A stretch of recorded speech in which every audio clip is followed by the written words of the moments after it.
Hey guys, ஒரே ஒரு பொருள் மட்டும் எக்ஸ்ட்ராவாக ஆட் பண்ணி ஆப்பிள் ஜூஸ் பண்ணும்போது ரொம்பவே டேஸ்ட்டாக இருக்கும். அது என்ன பொருள்னு பார்க்கலாம் வாங்க. அதுக்கு முன்னாடி இப்போ தான் நீங்கள் ஃபஸ்ட் டைம் என்னோட சேனலை பார்க்குறீங்கன்னா மறக்காமல் சப்ஸ்கிரைப் பட்டன் ப்ரெஸ் பண்ணுங்கள். ப்ளஸ் ஆல் பட்டனையும் சேர்த்து கிளிக் பண்ணுங்கள். ஸோ தட் நான் போடுற வீடியோஸ் எல்லாமே உங்களை வந்து சேரும்.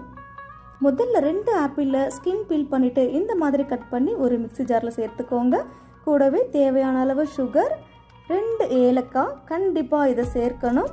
சேர்த்துட்டு கூடவே 1 கப் காய்ச்சி ஆற வச்ச பால், தேவையான தண்ணீர், கடைசியாக 2 ஐஸ் க்யூப் சேர்த்து நல்ல ஸ்மூத் பேஸ்ட்டாக அரைச்சி எடுத்துக்கோங்க. இதை ஃபில்டர் பண்ணணும்னு அவசியம் இல்லைங்க.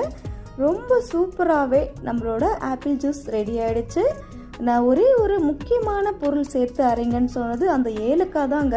இந்த மாதிரி ஏலக்காய் சேர்த்து ஆப்பிள் ஜூஸ் போடும்போது ரொம்பவே டேஸ்டியாக இருக்கும். கண்டிப்பாக உங்கள் வீட்டில் ட்ரை பண்ணி பார்த்துட்டு எப்படி இருக்குன்னு கமெண்ட் பண்ணுங்கள். அண்ட் மறக்காமல் சப்ஸ்கிரைப் பண்ணுங்கள். பாய்.